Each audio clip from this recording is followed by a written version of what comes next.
It was the late 60s when I first saw them. Absolutely amazing. I'd never seen anything like it. I'd never seen anything, actually. I was about 9. For over 5 decades, there's been a gaping hole in the music business. It's great to have that music back in its rightful place as the progenitor of heavy metal. We'd hear things about this amazing band out of England. He was like our window into the rest of the world. He was like our window into true greatness. Well, I can't believe it's taken on 50 years to see the light of day, this record, this sort of mythical album. It's taken on sort of classic album status. And they just totally blew my mind. I'd never heard anything like them. It may not sound heavy metal, but that's what started it all off, not Tony Iommi. Sorry, mate. I love those guys. Jazz Sabbath was like our White Album. Milton was our Beatles.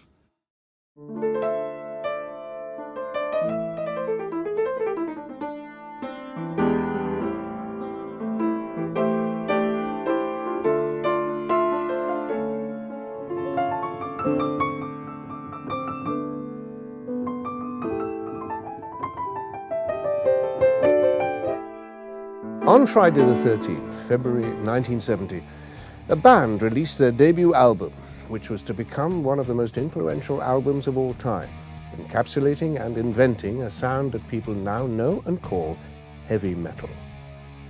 Also due for release on that same day was another debut album from a relatively unknown jazz trio tipped to hit the big time with their self-titled album, Jazz Sabbath.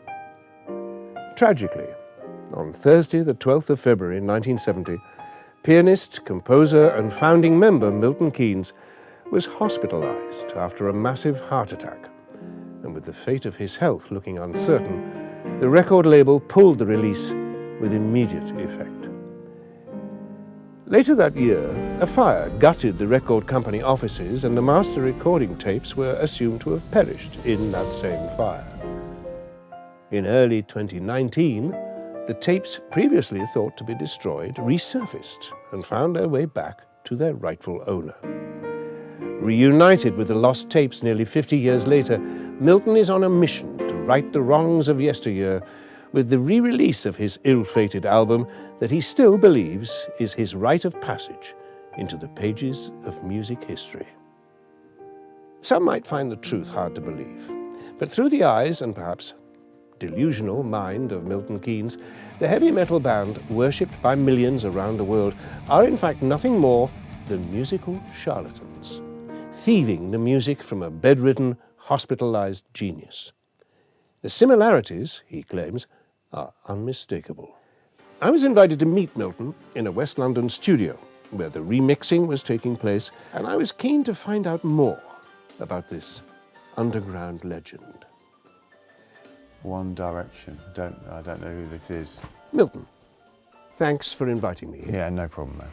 Do you think plagiarism was rife in the 1970s? Oh, man, there were some bands out there. It was more blatant than others, I would say. But, I mean, the one particular band that stole all our music, stole our identity, if you will, you know, it was pretty blatant. Paul Gauguin said, art is either revolution or plagiarism.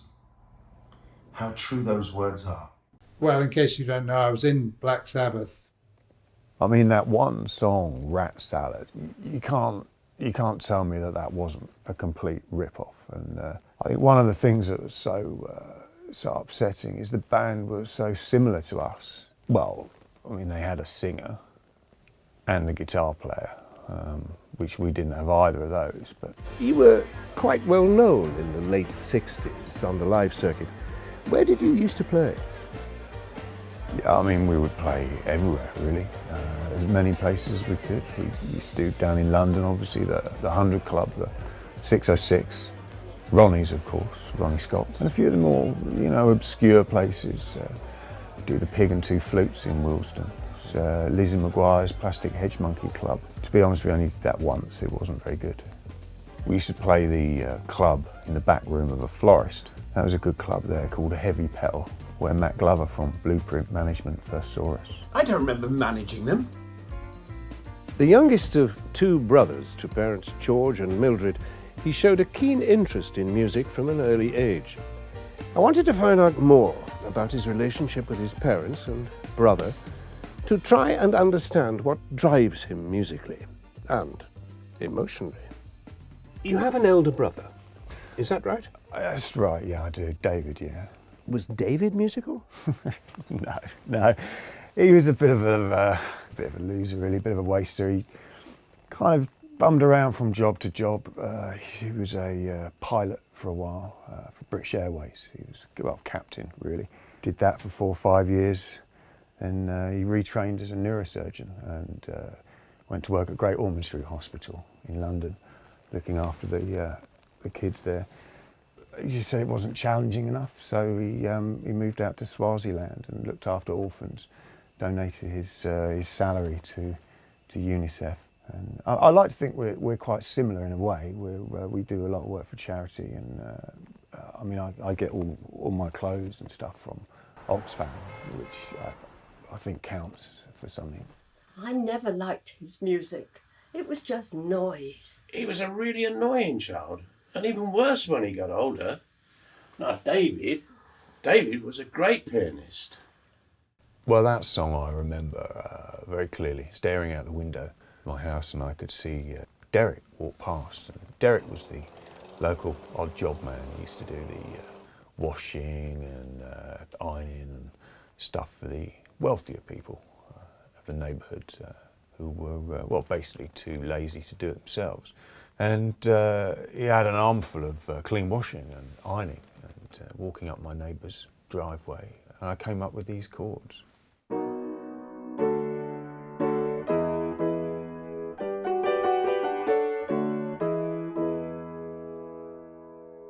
And so that was it. That was Derek the Ironing Man. But the record company didn't like it, so we shortened it to Derek. They said that was too short, so I then called it Ironing Man. And they said that was a bit too long, so we shortened it to Iron Man. Interesting.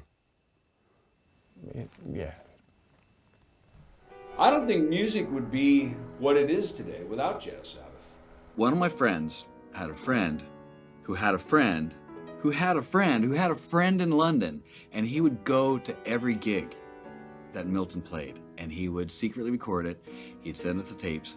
We'd get together in a room and we'd just listen and listen and listen, memorizing every line, every passage, document what the differences were from this show to that show.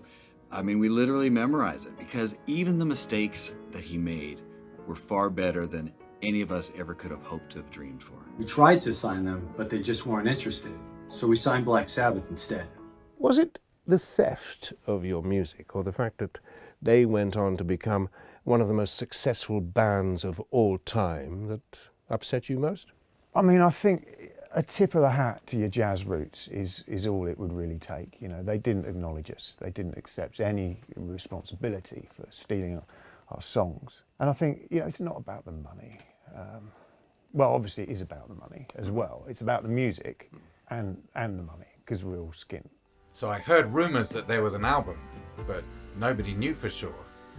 I think everybody thought, and probably a few people hoped, that they were all dead. I think they're all dead before that all surfaced, so... Is Melton still alive? Were there any other recordings made back in the late 60s or the early 70s?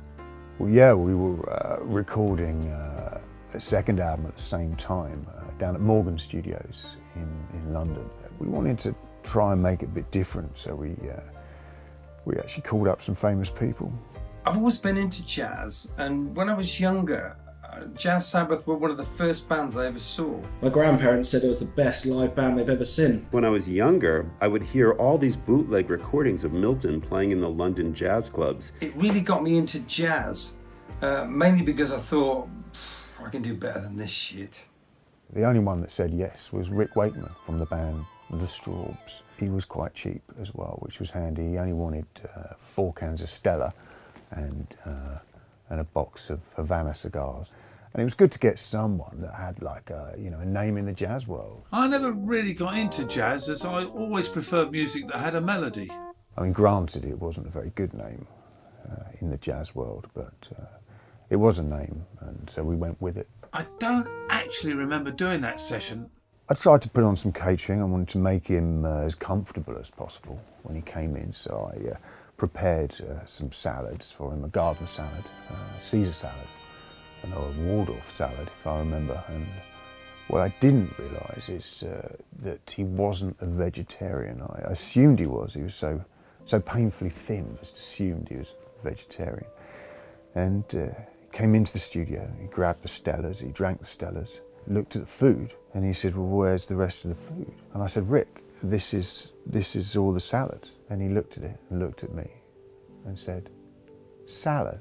Bloody salad? And that was it. He stormed out. He just stormed out the studio, and I thought, that's a good name for the album. Salad, bloody salad.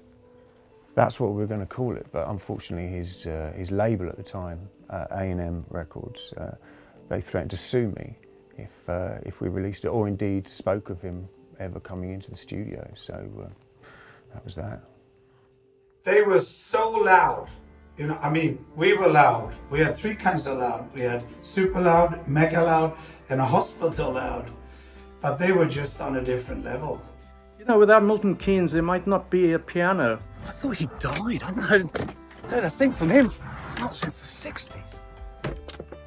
Man, it was a miserable time. When I got the call from Milton, I don't know how many years later, I just couldn't believe it. I was so happy. I almost fell over. I mean, look, there's people ringing me now. They want me to mix for them. I'm not doing that. I'm focusing on this, what is special. And that's all I'm going to do. I mean, listen to that bass drum. That's it. It's got everything. It's got character. That song was originally called Changer, and it was written for 6 accordions. But the record company, they said, oh, it sounds too foreign. So I played it on the piano, and it sounded a bit more English, which they preferred. So I changed the title then to what it is now, which is Changes. Scales? Bollocks! It weren't Iconics. He played everything in C. It's just we knocked it all out of tune. And everyone thought it was fantastic.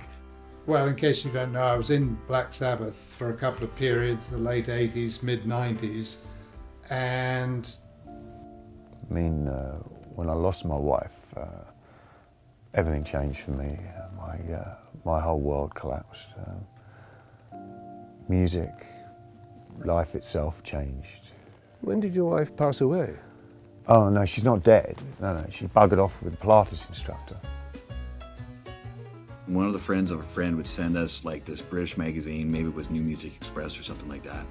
And that was our biggest insight into what was going on in the life of Milton Keynes. And he wasn't in every issue, but even if it was a little blurb at the bottom, we would just flip and flip till we found that blurb, and we just read it over and over again. So it must have been pretty frustrating for Milton to realise that he could have been one of the founders of metal music today. Well, I was never really a fan of jazz music. I mean, like most people, I sort of thought jazz was a kind of unfortunate mistake. Well, in case you don't know, I was in Black Sabbath. Another really annoying thing is, of course, they stole all our tracks from the first album and stretched them over 4 albums. So their first 4 albums had what we had on 1 album. Potentially they made 4 times as much money as we could have made, which is a bit annoying. Perhaps he's a genius, whose musical fingerprint on the fabric of history itself has been wiped off before it had begun. Or maybe a fraud who's blatant enough to challenge the very entertainment industry that he claims robbed him of his stardom. Up to you to decide.